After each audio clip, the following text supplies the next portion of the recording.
This is the second video in a series of 5 indicating the proof of Jesus Christ's resurrection, using the Shroud of Turin as evidence of this event.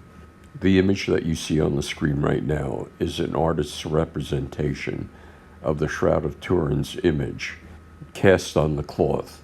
This now is an enhanced aspect of that artist's image initially. I've been a portrait painter for the past 13 years. This is a portrait that I made of Jesus Christ in 2015. One of the first things I was told while studying art was learn to paint light.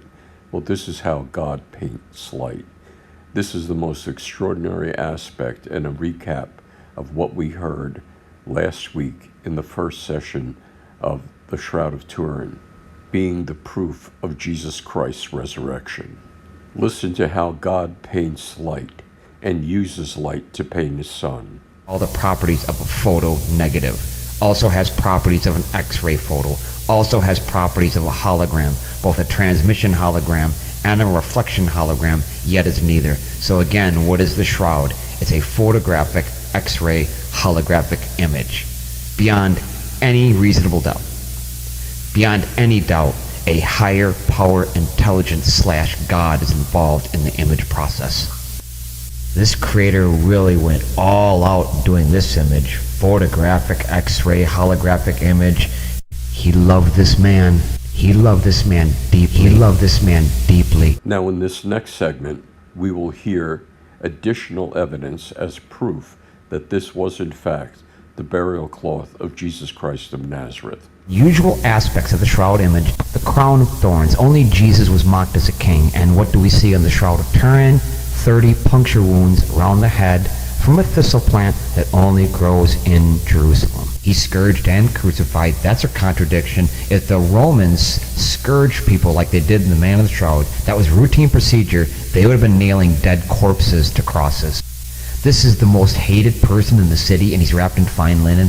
A body crucified and scourged to this degree would be thrown into a landfill, as in human garbage, not treated like a king. So this person has rich friends. And that follows the gospel account. And there came also Nicodemus, who first came to Jesus by night and brought a mixture of myrrh and aloes, about a 100-pound weight. That would be extremely expensive. It would never be used on an ordinary criminal. There's evidence of myrrh and aloes on the headcloth in Spain. Myrrh and aloes found in the blood by antibody antigen testing by a forensic pathologist. See, all these are all clues that say the same thing. This man is Jesus. He's loved and he's hated, and he has what? He has rich friends, like Joseph of Arimathea and Nicodemus. On the cloth is a first-century style stitching pattern. That gives us a clue as to the age of the cloth. The shroud is 8 by 2 cubits, an ancient measuring system. The image goes against how people would perceive that God would do things. When one thinks of the almighty, powerful God, creators of the heavens and the earth, making an image, we think of power. This will be a powerful imprint, as in firm contact with the linen.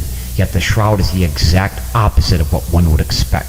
Look at the two black eyes. When you look at the shrouded image when it's photographed, you can see detail. You can see that his eyes are closed. You can see the swelling more.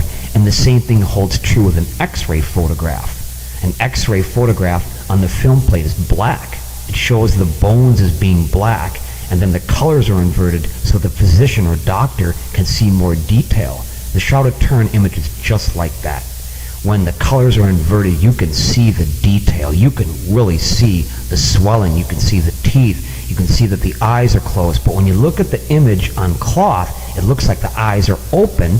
As a result, you see in all the early frescoes, Jesus has his eyes open, and they're portrayed as big owl-like eyes because that's what it looks like.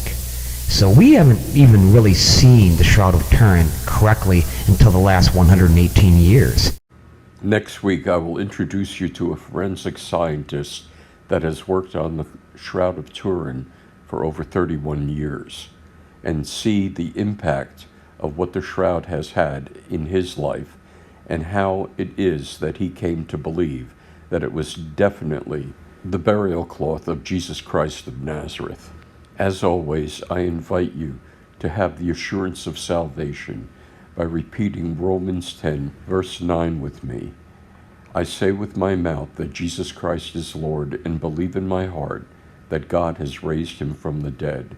And according to Romans 10, verse 10, I am saved. Remember, every Wednesday, a new video comes out on this channel, revealing the love of God through his Son, Jesus Christ, to you personally and to the rest of the world. Comment, like, subscribe, and share this video with everyone. God bless you.